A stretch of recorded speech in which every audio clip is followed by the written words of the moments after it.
नमस्कार, अस्सलाम वालेकुम, सत श्री अकाल, जय झूलेलाल। मैं हूं जी प्रेम मटलानी और आप देख रहे हैं हालात हाजरा का प्रोग्राम। हकीकत ये है, इब्तदा में आपसे दरख्वास्त है, चैनल ज़रूर सब्सक्राइब करें। दोस्तों, पाकिस्तान में जब भी कोई नई सरकार बनती है तो उसका जो भी मुखिया होता है, वज़ीर आज़म होता है, वो पहला दौरा हमेशा सऊदी अरेबिया का करता है। अब इतना तो आपको इल्म है ही कि पाकिस्तान को हमेशा पैसे की कमी रहती है और वो कर्जे के पीछे लगा रहता है, जिसके लिए आए दिन IMF के नए नए प्रोग्राम में हिस्सा लेता रहता है। और इस सिलसिले में पूरी दुनिया भर में से 3 ही ममालिक ऐसे हैं जो उसकी मदद करते रहते हैं, और जाहिर है उनमें सरे फहरिस्त जो है वो सऊदी अरेबिया है, दूसरा मुत्तहिदा अरब अमारात यानी UAE, और तीसरा होता है चीन। खैर, चीन ने तो अभी लगता है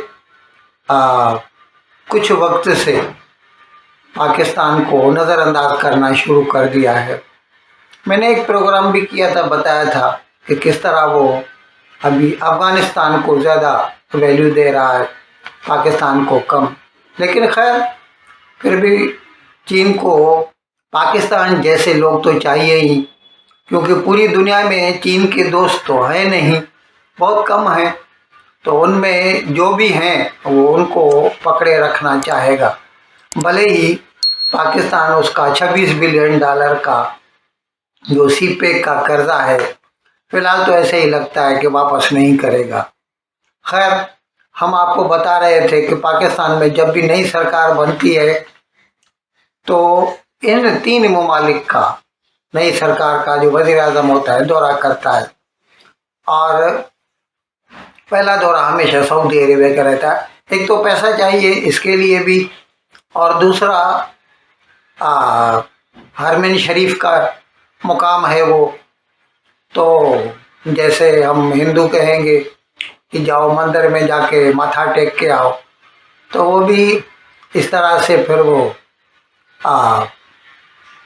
सऊदी अरेबिया जाके काबतुल्ला शरीफ और मदीने मुनव्वरा की ज़ियारत भी कर सकता है। खैर, हम आपको बता रहे थे कि 2 रोज़ कबल रियाज में पाकिस्तान के वज़ीर आज़म शहबाज शरीफ और सऊदी अरेबिया का जो वज़ीर आज़म भी है और क्राउन प्रिंस भी है, वली अहद भी है, मोहम्मद बिन सलमान, जिसे उर्फ़ आम में MBS करके कहा जाता है, उसके साथ शहबाज शरीफ के मुज़ाकरात हुए। और अभी यहाँ पर मैं एक ख़ास बात आपको बताता चलूँ कि पाकिस्तान दुनिया भर में कहाँ भी जाए, किसी भी मसले पे बात करे, लेकिन कश्मीर का मसला तो ज़बरदस्ती खींच के ही लाता है बीच में। और जाहिर है जब ये 3 ममालिक के साथ मिलेगा तो कश्मीर की बात तो करेगा ही। और पाकिस्तान की पोजीशन ये होती है कि वो चाहता है कि जिसके साथ भी बात करे तो जो मुश्तरका एलामिया हो, जॉइंट कम्युनिके, उसमें इस बात पे जोर दिया जाए कि कश्मीर का जो फैसला हो वो in the light of resolutions of United Nations Organization, अक़वाम मुत्तहिदा की करारदाद के मुताबिक हो। और इस तरह होता रहा है।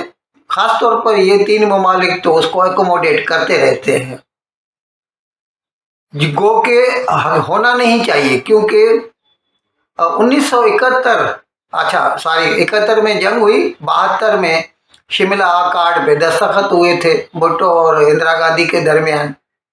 उसमें इस बात को साफ साफ बताया गया कि पाकिस्तान और हिंदुस्तान के बीच में जो भी मसाइल हैं, बशमूल कश्मीर, इंक्लूडिंग कश्मीर, उनके ऊपर जो भी बातचीत होगी वो सिर्फ और सिर्फ 2 तरफा होगी, बायलेटरल। तीसरा कोई भी फरीक, भले उसमें यूएनओ ही क्यों ना हो, इन्वॉल्व नहीं होगा। लेकिन पाकिस्तान जो है वो हमेशा यूएनओ की बात करता रहता है और ये 3 ममालिक उसको एकोमोडेट कर देते हैं। लेकिन परसों एक अजीब बात हो गई। क्या हुआ कि जब ये ज्वाइंट कम्युनिके आया और जिसमें ये बताया गया कि शहबाज शरीफ और MBS के दरमियान जो बातचीत हुई उसमें कश्मीर पर भी बात हुई और MBS ने शहबाज शरीफ के ऊपर जोर डाला कि आप भारत के साथ बातचीत के जरिए, ध्यान दीजिए, भारत के साथ बातचीत, यानी यहाँ पर जो है बायलैटरल नेगोशिएशन की बात हो रही है, इसमें तीसरे फरीक का कोई रोल नहीं है। यहाँ तक कि यूएनओ का तो नाम भी नहीं लिया गया ज्वाइंट कम्युनिके में। यही कहा गया कि आप आपस में बातचीत करके इस मसले का हल ढूंढें। अब ये लगता है कि MBS की जो पॉलिसी है ना उसमें शिफ्ट आ गई है। हो सकता है पाकिस्तान से वो नाउम्मीद हो गया हो सकता है कि क्योंकि अभी पूरी दुनिया में कोशिश हो रही है कि जितना हो सके फासिल फ्यूल को छोड़ते जाएं और रिन्यूएबल्स पे जोर दें। और ख़ुद सऊदी अरेबिया जैसे ममालिक, उनको भी मालूम है कि तेल के ज़खायर कितना चलेंगे, 20 साल, 30 साल, 50 साल, आखिरकार तो ख़त्म ही हो जाएंगे। तो उसके बाद फिर क्या होगा? अब तो ये तेल की वजह से उनके पास डॉलरों के रेल पेल है, मज़े कर रहे हैं। जब डॉलर नहीं होंगे तो फिर क्या होगा?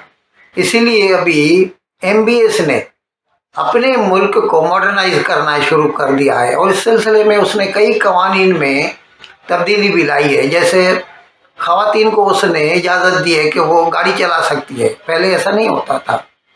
अजान जो है ना उसके लिए लाउड स्पीकर पाबंदी है, हिंदुस्तान में होती है। मज़े की बात सुनिए, सऊदी अरेबिया में मना है इस पर, आप अजान जो है लाउड स्पीकर पर नहीं कर सकते। और मस्जिद में अभी ये रमज़ान का महीना चालू है, यहाँ पर हिंदुस्तान पाकिस्तान में तो अक्सर करके मसाजिद में ही रोज़े की इफ्तारी होती है नमाज के साथ, नमाज के बाद। लेकिन वहाँ पर मना है सऊदी अरेबिया में, आप मस्जिद में इफ्तारी नहीं कर सकते। खैर, मैं ऐसे बता रहा था कि इस तरह से MBS जो है ना अपने मुल्क को मॉडर्नाइज करता जा रहा है और इस सिलसिले में वो अभी हिंदुस्तान जैसे ममालिक के साथ जो है अपना ताउन बढ़ाता जा रहा है। और इसके लिए उसने पाकिस्तान को भी लगता है ऐसा ही मशवरा दिया है कि अभी आप यूएनओ को भूल जाइए और भारत के साथ बैठ करके इस मसले का हल ढूंढिए। अब आते हैं जो ख़ास जिसके लिए पाकिस्तान का वज़ीर आज़म सऊदी अरेबिया गया। वो गया था कर्जा लेने के लिए, आपको तो मालूम है उसको हमेशा पैसे की ज़रूरत रहती है। वैसे भी सऊदी अरेबिया उनकी मदद करता रहता है, बावजूद इसके कि इमरान खान ने तो MBS को नाराज़ किया था। उसने तो बेवकूफ़ी करके तुर्की का जो सदर है रजब तैयब अर्दोगान, उसको बढ़ाने की कोशिश की थी, उसको पूरी इस्लामी दुनिया का लीडर बनाने की कोशिश की थी। वो अलग बात है कि जब MBS ने रेजिस्ट किया तो फिर उसने, और एक प्रोग्राम मैंने भी किया था, आपको बताया था कि किस तरह इमरान खान ने MBS को गालियां दी थी, जो कि वहाँ पर मौजूद जो सऊदी ऑफिशियल थे। अब ये क्या समझ रहा था कि उर्दू तो उनको समझ में आएगी नहीं, लेकिन बहुतों को आती है, और उन्होंने जाके MBS को बताया भी था।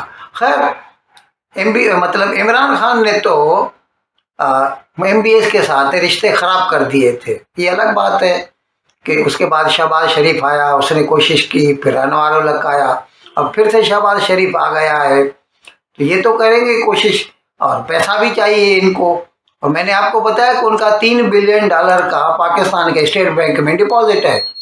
यानी पाकिस्तान का स्टेट बैंक जब भी अपने फॉरेक्स रिजर्व्स की बात करता है तो उसमें वो $3 बिलियन डिपॉजिट भी आ जाते हैं, जबकि वो पाकिस्तान के नहीं है।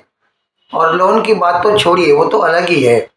खैर, अभी मतलब परसों इनके बीच में जो बातचीत हुई उसमें सिर्फ इतना कहा गया है कि सऊदी अरेबिया पाकिस्तान में $5 बिलियन की सरमायाकारी करेगा, FDI, फॉरेन डायरेक्ट इन्वेस्टमेंट। लेकिन कहाँ करेगा, किस प्रोजेक्ट में करेगा, किस सेक्टर में करेगा, उसके बारे में कोई बातचीत नहीं है, कुछ पता नहीं। इससे पहले तो अनवर अल-हक ने तो $25 बिलियन की बात की थी कि सऊदी अरेबिया पाकिस्तान में $25 बिलियन की सरमायाकारी करेगा। वो किधर गई?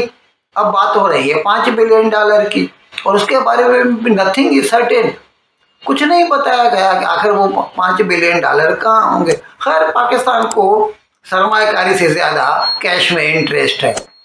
उनको तो पैसा चाहिए, क्योंकि वो जो पहले के कर्जे लिए हुए हैं उनके सूद और उनकी किस्तें, उसके लिए पाकिस्तान को पैसा चाहिए होता है। कर्जा लेके पुराना कर्जा चुकाते हैं, इसके लिए उनको नया कर्जा लेना पड़ता है। तो खैर, अभी यहाँ जो दोनों के दरमियान मुज़ाकरात हुए उसमें ये निकल के आया है कि सऊदी अरेबिया पाकिस्तान में $5 बिलियन की सरमायाकारी करेगा, और ये कि कश्मीर के बारे में सऊदी अरेबिया ने पाकिस्तान को यही मशवरा दिया है को हिंदुस्तान के साथ मिल बैठे और मिल बैठकर इस मसले का हल ढूंढे।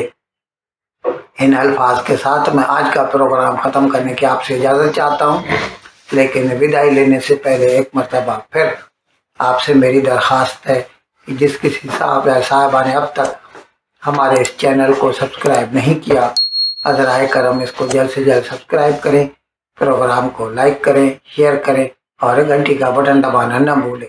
बहुत बहुत शुक्रिया। खुदा हाफिज़।